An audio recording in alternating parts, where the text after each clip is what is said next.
apa yang harus disiapkan, apa yang harus diperhatikan ya. Karena saya banyak juga mendapat share dari teman-teman yang selalu menyampaikan, Pak, saya masih belum bisa konsisten profitnya. Saya masih belum bisa disiplin menggunakan sistem tradingnya. Maka malam hari ini kita akan coba mengulas kembali. Malam hari ini kita akan coba membahas kembali. Biar kita kembali ke basic lagi. Biar kita memulai yang baru lagi. Selama kita masih belum mengikuti dengan baik, belum menata diri dengan baik, maka selamanya pula kita akan jatuh dalam kerugian tadi. Kita akan membahas pertama, diluruskan dulu ya. Selalu kita jadikan sebagai dasar utama yang menjadi bagian yang paling penting, yang menjadi pilar utama di dalam kita menekuni dunia trading, tentu berkaitan dengan mindset. Ini yang sering kita sampaikan dan sering kita bahas ya. Tetapi tidak banyak mereka yang memperhatikan, karena yang ada di kepalanya adalah profit, dan profit, sehingga mengabaikan mindsetnya.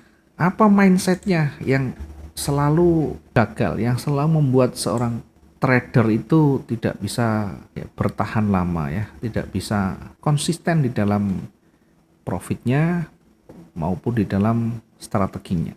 Yang pertama selalu saya sampaikan, orang ketika hanya berpikir untungnya lebih besar, untungnya lebih cepat, dan untungnya lebih dari yang lain, maka tentu akan sulit nanti kita mendapatkan konsistennya ya. Sementara banyak aspek yang harus kita kuasai, banyak aspek yang harus kita kendalikan ya, dan harus kita lakukan selalu berulang-ulang.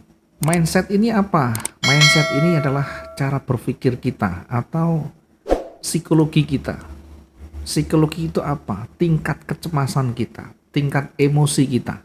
Di dalam trading selalu ada kemungkinan ya, selalu ada kemungkinan untung besar, untung kecil, kerugian yang besar, kerugian kecil, dan bisa jadi karena nanti bisa jadi balik modal.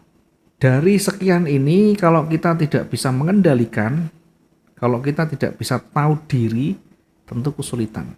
Apa yang ada di dalam mindset ini? Ketakutan atau kecemasan atau takut ya. Sebenarnya kalau cemas, takut wajar, manusia biasa. Saya sendiri pun juga ada kalanya cemas ya. Tapi karena kita sudah berulang-ulang kita lakukan, sudah kita ulang-ulang kita tahan, maka lama-kelamaan akan terbentuk dengan sendirinya. Biasanya takut ini ya banyak sebabnya ya. Karena tadi pengen untung cepat, pengen profit yang besar, pengen instan, pengen cepet ya. Kemudian ketika untung, bahkan ketika untung kita kebingungan ya. Ketika untung ini takut dia berbalik. Ketika sudah untung takut berbalik ya, takut dia berbalik. Sehingga untung kecil cabut, begitu rugi besar dibiarkan. Yang seharusnya dibalik. Ada kalanya kita memang harus disiplin, ada kalanya kita harus bersyukur dengan rezeki kita. Tetapi di kondisi-kondisi tertentu kita harus mampu menahan tingkat cemas ini, harus mampu menahan rasa takut ini ketika potensi yang ada di sana betul-betul sudah muncul. Dari mana kita tahu potensi itu muncul? Nah, nanti dari teknikal harus kita pelajari. Sehingga ketika rasa takut ini kita bisa menekan sekecil mungkin atau bisa kita tekan tingkat kecemasannya, maka kita bisa mendapatkan untung yang lebih nantinya. Sebaliknya, ketika marketnya berbalik, sehingga ada rugi di sana, ada kerugian di sana. Begitu ada kerugian, ya karena rasa cemas juga menghantui, begitu berbalik sedikit, begitu rugi sedikit, terkadang membuat kita juga cemas. Sehingga ketika rugi, belum apa-apa kita sudah close. Karena ketakutan tadi. Belum apa-apa kita sudah tutup. Padahal masih di batas wajar. Berada di area yang masih wajar dari tingkat toleransi yang masih kita bisa terima.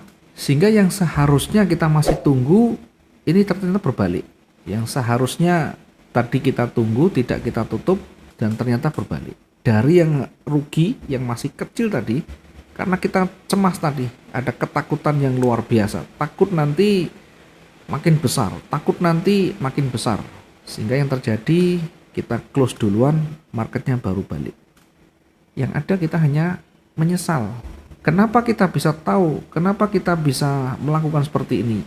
Karena ketakutan tadi ya, karena rasa cemas yang tinggi, tingkat kecemasan yang luar biasa tinggi, membuat kita menjadi fobia. Ketika sudah untung, kita takut, oh nanti takut berbalik.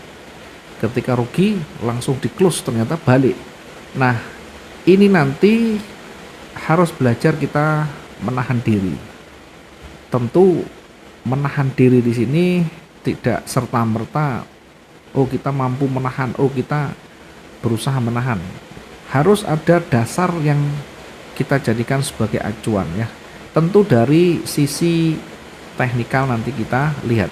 Dari sisi teknikal kita lihat. Dari sisi resiko manajemen kita harus perhatikan.